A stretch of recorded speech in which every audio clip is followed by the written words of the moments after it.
Alright, this setup we're going to be using is MAP gas. I got this little torch off Amazon. I'll put a link down below. It is hotter than a propane tank, but obviously not hotter than oxyacetylene or anything with oxygen on it. So we're going to go ahead and heat up the surrounding area.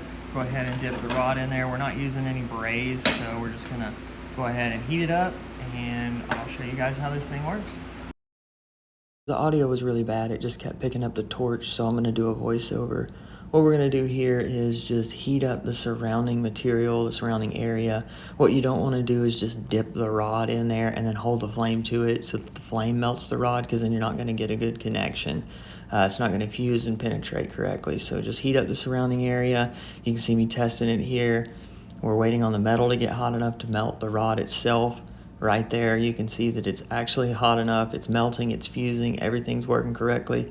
I just work my flame around there. So keep it moving at the same time. You don't want to sit in one spot. It is aluminum, so it's going to heat up really quickly. Go ahead and just put a nice layer down. I'll heat it up for a little bit, make sure it sets in there really nice, and then I'll walk away. That's all we're going to do. Here's another angle.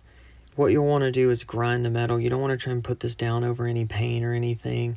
You want good, clean contact. As you can see, I'm just putting that filler rod right into the middle of that pool, heating it up, moving out of the way, going down to the next one.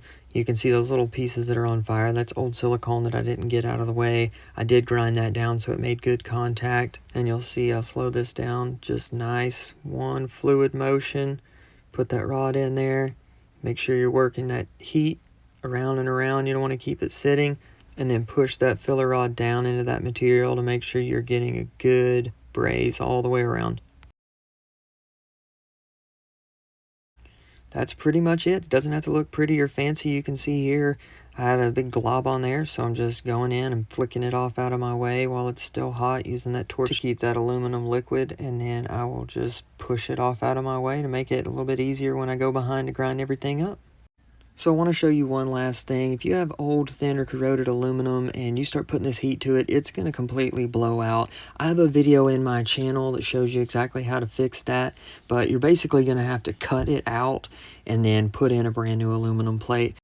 So I hope this helped. Please like, share, comment, and subscribe. If you got any comments, leave them down below, and check out the channel for other videos. Thanks.